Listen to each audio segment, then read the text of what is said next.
જય હાટકેશ. આજે આપણા જે રોજિંદા જીવન સાથે વાત જે સંકળાયેલી છે એના વિશે કહેવા જઈ રહી છું કે મોટાભાગે આપણે લોકો રોજ શાકભાજી ફ્રૂટ એવું આપણી આજુબાજુ જે રેકડીવાળા હોય કે ઓલા નીચે પાથરીને બેસતા હોય આપણે મોટાભાગે એની પાસેથી લેવાનું પસંદ કરીએ છીએ અને એની સાથે ભાવની થોડી રકઝક પણ કરીએ છીએ. બરાબર. હવે ગઈકાલે જે મેં એક દ્રશ્ય જોયું કે એમાં આખું ઊંધું હતું. એટલે કોઈક બેનને કાચા કેળા લેવાના હતા અને એમણે 9 કિલો કાચા કેળા લીધા અને કંઈક શરૂઆતમાં ભાવ કંઈક 40 રૂપિયા કિલો કે એવું કંઈક કીધેલું હતું. એ જે માસી વેચતા હતા નીચે જામ પાથરીને બેઠા હતા બધું. તો અને જે લેવાવાળા બેન હતા એમણે ખબર નથી મને આગળ શું વાત થઈ હશે, પણ એમણે તો સીધી એમને 500ની નોટ આપીને એ માસીને કીધું કે તમારે જેટલા થતા હોય લઈ લો. હવે મેં જે દ્રશ્ય જોયું, પેલા જે કેળા વેચતા હતા નીચે બેસીને એ માસી કે ના ના તમારે તો મને 35 રૂપિયા લેખે જ પૈસા આપવાના. અને જે કેળા લેનારા બેન હતા એ કે નાના માસી તમારા જે પૈસા થતા હોય એ લઈ લો. એટલે ઘણી વખત મને પણ એવું થાય છે કે આપણે આવા જે નીચે આમ પાથરીને બેસતા હોઈએ છીએ કે રેકડીવાળા હોય છે એની સાથે આપણે ખોટી રકઝક કરીએ છીએ ભાવની. એટલે એ બેનનું દ્રશ્ય, એ બેનને શાક વેચવાવાળા માસીનું દ્રશ્ય જોઈને મને પણ એમ થયું કે આવું ક્યારે જોવા મળે કે જ્યારે શાકવાળા માસી પણ એમ કહે છે કે ના હું 40 રૂપિયા તમારા 1 કિલોના નહીં લઉં, હું 35 રૂપિયા જ લઉં છું. ને જે ખરીદવાવાળા છે કે ના હું તો તમને 40. આ ઊંધું આખું દ્રશ્ય થયું. અને આપણે કદાચ એવું કરવું જોઈએ. મને ખબર છે હું પોતે પણ ભાવતાલ કરું છું, પણ ઘણીવાર એમ એ ભય આપણે નથી કરતા કે આપણને છેતરવામાં આવે છે, વજનમાં છેતરી લે આપણને, એટલા માટે આપણે ભાવની રકઝક કરીએ છીએ. હવે આવું જ એક બીજો જે અનુભવ થયો. અમે લોકો, હું ને મારી દીકરી પાણીપુરી ખાવા ગયા અને પાણીપુરીની સાથે કંઈક બીજું પણ ખાધું અમે. એ જે ભાઈ હતા એણે એમ કીધું 100 રૂપિયા. એટલે મેં પૂછ્યું મારી દીકરીને, મેં કીધું પણ ભાવ તો પૂછ, કેવી રીતે એણે 100 રૂપિયા લીધા? એણે વધારે તો નથી લીધા ને આપણી પાસેથી પૈસા? ત્યારે મારી દીકરીએ કીધું મમ્મી જવા દો ને, આમની સાથે કેમ રકઝક કરવાની? આપણે મોલમાં ને બધે જઈએ છીએ તો ત્યાં ભાવમાં રકઝક કરીએ છીએ. મેં કીધું વાત તો સાચી છે, પણ મારે રકઝક કરવા માટે નથી કરવું, પણ આપણને ખાલી ભાવ ખબર પડે કે એની હિસાબમાં કંઈ ભૂલ થઈ છે કે નહીં. તો કે વાંધો નહીં, એની હિસાબમાં ભૂલ હોય તો ભલે લઈ જાય વધારે પૈસા. એટલે ઘણીવાર શીખવા મળે છે આપણી આજુબાજુના લોકોથી, આપણાથી નાના લોકો પાસેથી પણ શીખવા મળે છે. એટલે આનાથી એવું નથી માનતી. હું એટલા માટે થોડું ભાવનું રકઝક કરું છું કે ક્યારેક વજનમાં અમુક લોકો, બધા લોકો એવા નથી જોતા, જેમ કે પેલા શાકવાળા માસી એકદમ ઈમાનદાર હતા, પણ કોઈક વાર આપણે છેતરી ન જાય. મને એક એ થાય છે કે આપણને છેતરી જાય ને કોઈક વાર સારી રીતે, એટલે કોઈને મદદરૂપ થવાના હેતુથી આપણે છેતરાઈ જઈએ તો પણ એમાં વાંધો નથી.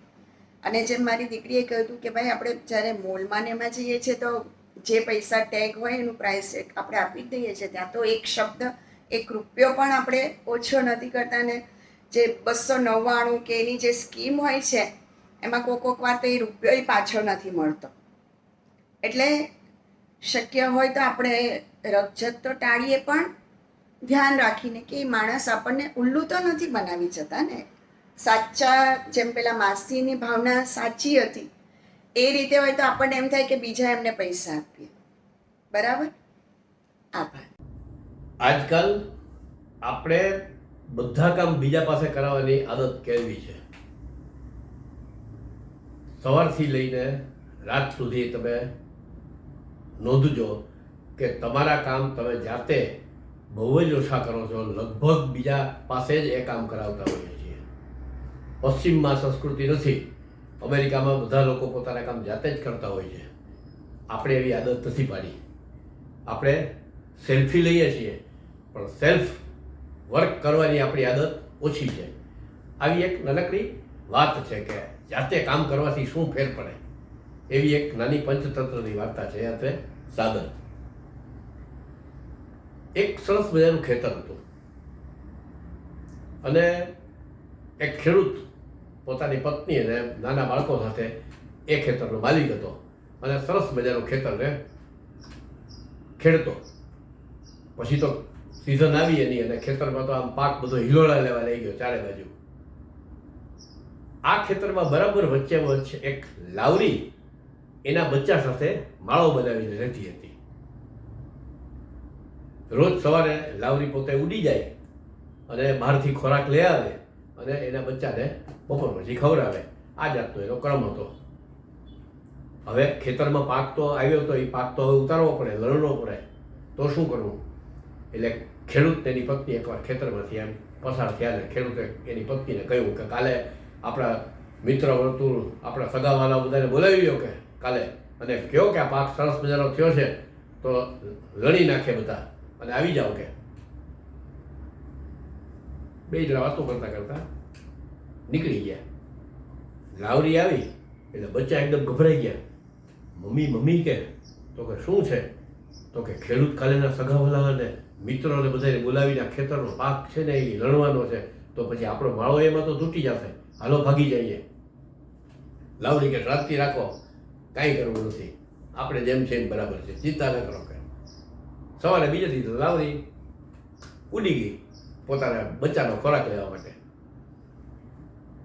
બપોરે પાછો ખેડૂત એની પત્ની બે ખેતરમાંથી પસાર થયા કે આ કોઈ આવ્યું નહીં, કે સગાવાલાને મિત્રોમાંથી કોઈ આવ્યું નહીં. એક કામ કરો, આપણા સંબંધીને, આપણા જે નજીકના ખાસ મિત્રો છે ને એ બધાને બોલાવી લો કાલે કે, અને આ બધો પાક આપણે લણીને તૈયાર કરી દઈએ કે એને થોડોક ભાગ આપશું કે. એમ કરતા કરતા નીકળી ગયા. લાવરી બપોરે ખોરાક લઈને આવી અને બચ્ચા પાછા એકદમ ગભરાઈ ગયા કે માં કે આ તો કે ખેડૂત કાલે એના બધા નજીકના મિત્રો, નજીકના સંબંધીઓને બોલાવવાનો છે અને પાકને બધો લડી લેવાનો છે કે. લાવરીએ કહ્યું કઈ ચિંતા કરો માં, કશું થવાનું નથી, આપણે જેમ છે એમ બરાબર છે, આપણો માળો થઈ જ છે, ચિંતા ના કરો, કાંઈ નથી થવાનું. બીજે દી સવારે લાવરી પાછા પોતાના બચ્ચાના ખોરાક માટે પછી બહાર નીકળી ગઈ. સવારે ખેડૂત ધુઆ થતો આવ્યો, બધાય નકામા છે, આટલા બધાને બોલાવીએ છીએ, વાત કરીએ છીએ, કોઈ આવતું નથી કે હવે કાલ છે ને પાવડો ને ત્રિકમ ને બધું લઈ લ્યો, કોદાળી લઈ લ્યો, આપણે છે ને કાલે આપણે જ હાથે ઉપાડીને આ પાક છે ને બધું આપણે લણી નાખીએ, કોઈની જરૂર નથી આપણે.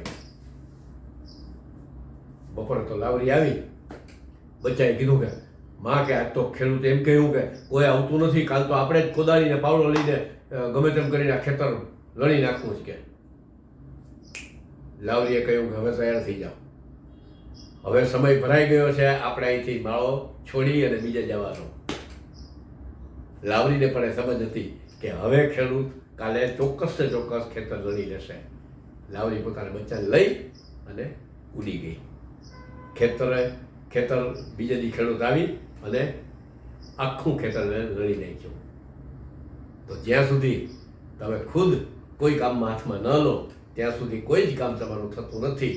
આટલું એક ચોક્કસ ને ચોક્કસ ધ્યાન રાખવા જેવું છે. ખાસ તો વિદ્યાર્થીઓ અને જે નાની મોટી સર્વિસીસમાં રોકાયેલા છે એ બધાએ ખાસ આ વિચારવાનું છે. અસ્તુ, આભાર. આપને અભિપ્રાય ચોક્કસ ને ચોક્કસ આવકાર્ય છે.